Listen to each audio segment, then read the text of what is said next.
じめまして、私、パクチーと申します。そして、最近 YouTube 投稿を始めたごくごく普通の一般庶民です。ただ、ファーストクラスとビジネスクラスで世界一周したということ以外は。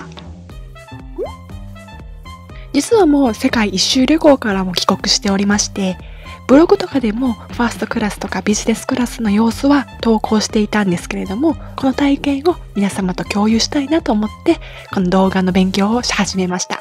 頑張って作りましたので、最後まで見ていってくださるととても嬉しいです。では、スタートです。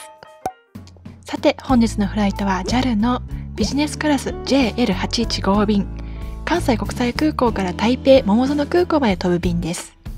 チェックインを済ませた時、すでに荷物が 24.5 キロにもなっちゃいました。しかしビジネスクラスは多めに荷物を預けられるので問題はありません。チェックインの後は保安検査です。もうすでに長蛇の列ができていました。ほとんどがアジア系のお客様のようでした。しかしビジネスクラスではこちらのファストレーンを使って保安検査を受けられるので、かなり時短になります。誰も並んでいませんでした。関西の方にはもうおなじみだと思うんですけども、関空ではこのウィングシャトルで移動します。ビジネスクラスのお楽しみの一つといえば、搭乗前にラウンジで休憩することだと思うんですけれども、 JAL ファンにはおなじみのこちら桜ラウンジを利用して休憩することができます。ラウンジ飯、一体どんなものがあるのか紹介していきます。まずは飲み物類から見ていきましょう。地方空港の割にはアルコールやソフトドリンクの種類が豊富で結構嬉しかったです。面白いのは全自動のビールサーバーが設置されてあること。もうお酒好きにはたまりませんね。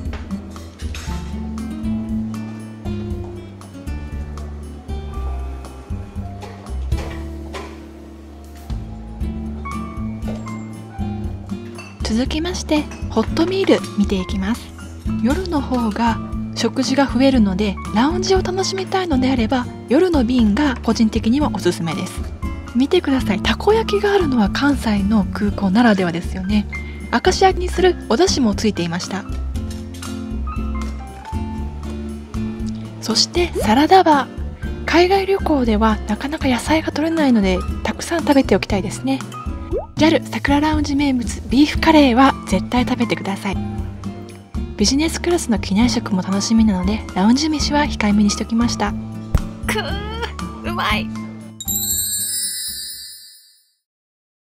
ラウンジで休憩していると、もうあっという間に搭乗時間がやってきました。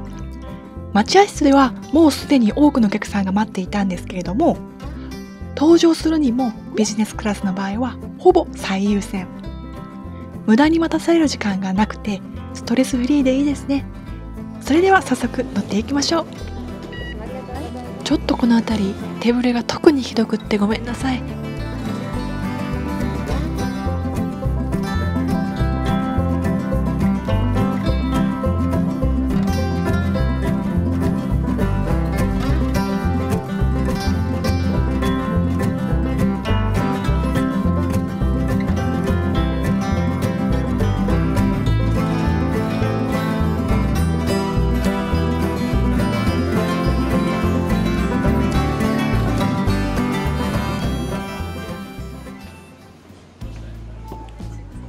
今回の機材では1列に2席2席の合計4席が並ぶ座席配置となっております。その中でも私の席は2列目の窓側 2K、 いわゆるがっかり機材だったので狭いんじゃないかとちょっと不安だったんですけれども、十分広いですね。足はブラブラーっと伸ばせます。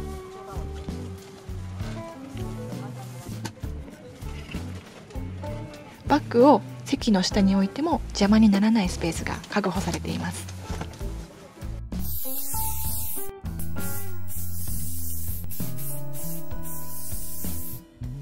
座席前のポケットなんですけれども、これは何に使えばいいんでしょうね。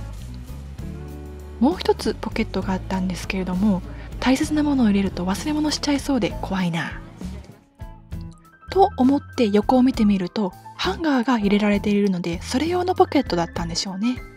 しばらくすると CA さんがやってきて、コート預かりましょうかと尋ねてくださったので、ハンガーとともに預かってもらいました。そしてもう一つのポケットにはおなじみの安全のしおりや機内紙などが入っていました。今回私が利用したのはボーイング7378という小型の機材です。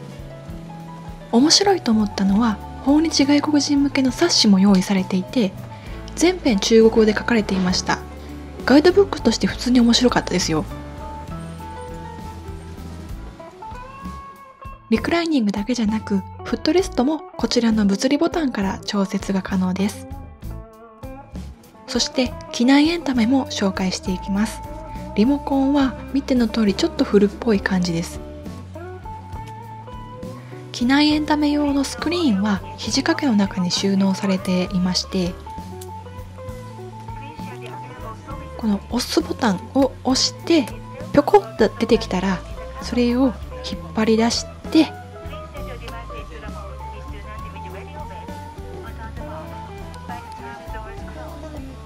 ぐるっと回転させて、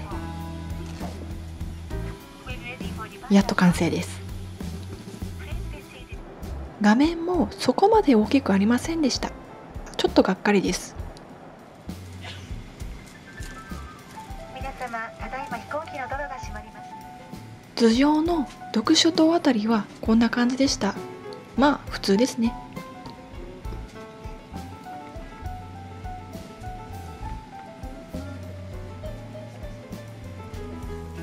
続きましてビジネスクラスのアメニティを詳しく全て紹介していきます。まずはブランケットから。薄手なのにあったかくて結構いいやつだと思います。ただちょっと静電気は起きやすかったかなと感じました。続きましてヘッドフォン。思ったよりも安っぽいなと思ったんですけども、それもそのはず。後日エコノミークラスに乗る機会があったのですが、そこで提供されたヘッドフォンとおそらく同じものを使われていました。続きましてスリッパ。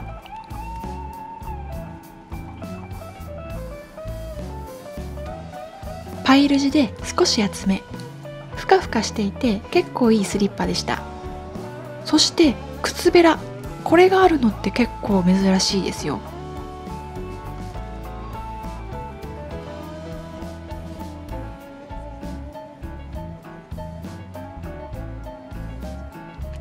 ビジネスクラスのお客さんが一通り揃った時、 CA さんがバスケットにアメニティを詰めて持ってきてくださいました。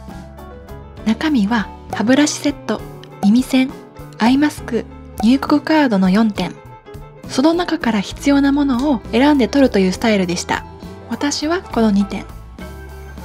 お手洗いなのですが、ビジネスクラス専用といえどめちゃくちゃ狭いです。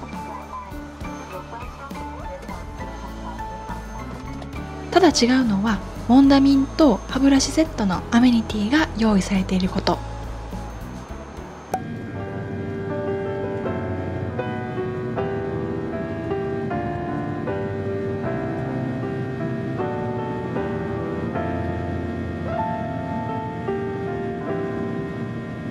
離陸してシートベルト着用サインが消えると、お待ちかねの機内食の時間がやってきました。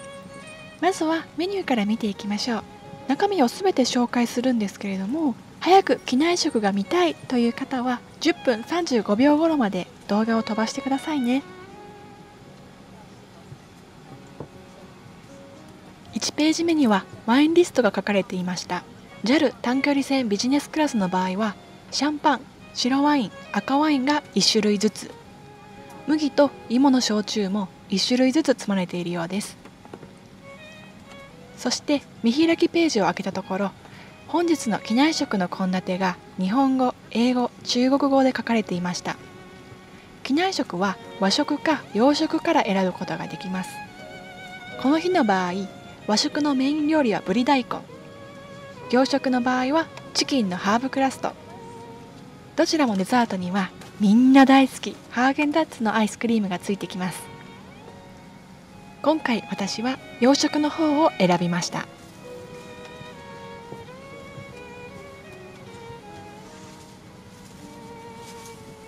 わワインと焼酎以外のドリンクリストはご覧の通り。ソフトドリンクは基本的にエコノミークラスと変わらないラインナップなんですけれども、コーヒーだけは JAL カフェラインズといってこだわりの一杯が提供されるらしいです。お酒が苦手な方はぜひコーヒーを試してみてください。さて CA さんがテーブルをセッティングしてくださいました。私たちがすることはただ座って待つだけ。すると温かいおしぼりを持ってきてくださいました。ヒノキと柚子の爽やかなアロマがとってもいい香りでした。周りのおじさまたちはおしぼりで顔を拭いていましたが、私は化粧があるので代わりに熊五郎さんの顔を拭いておきました。しばらくすると離陸前に頼んでおいたシャンパンを持ってきてくださいました。シャルル・エドシックという銘柄。後日値段を調べてみると1本7000円もする高級品でした。地上じゃ絶対こんなの頼まないですね。恒例のシャンパンショットは忘れません。とっても綺麗な泡が立ってます。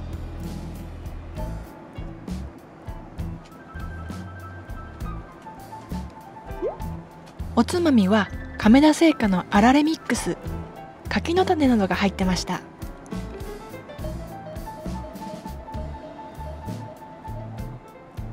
シャンパンを楽しんでいるとあっという間に機内食が運ばれてきました。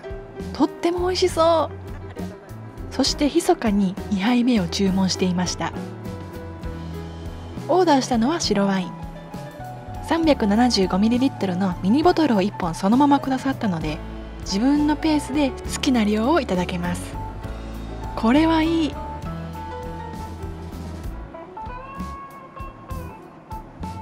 ナイフ・フォーク類はナプキンの中にくるまれていました。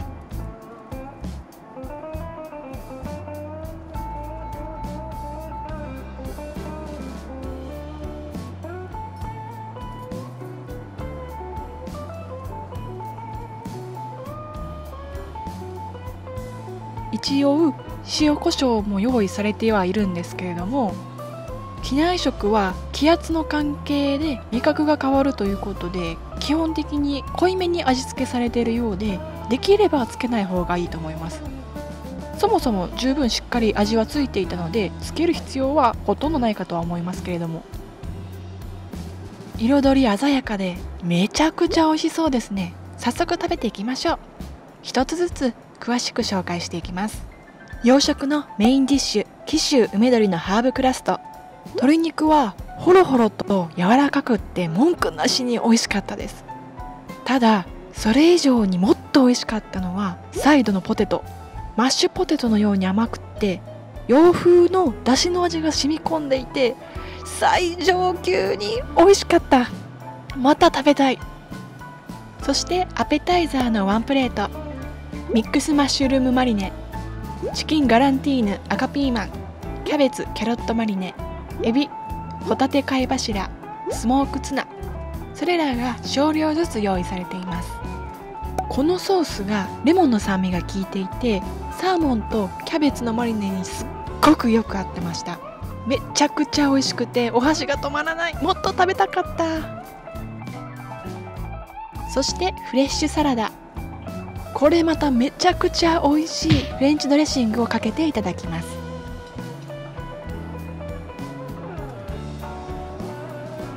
野菜の種類が豊富に入っていて、彩りが綺麗で見た目にも美味しいだけではなくて、シャキシャキと新鮮な野菜を使っているので味も文句なしに美味しい。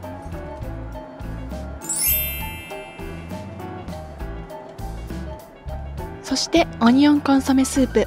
野菜がそこそこ入ってはいるんですけれども、インスタントのカップスープによく入ってるような味と食感の野菜でした。インスタントっぽいとは言っても決してまずいというわけではなくて、優しい味で口休めにちょうどいい味でした。そしてデザートはハーゲンダッツバニラ味。食事をすべて食べ終え、アイスクリームがちょうどいい硬さに溶けている頃を見計らって持ってきてくださいました。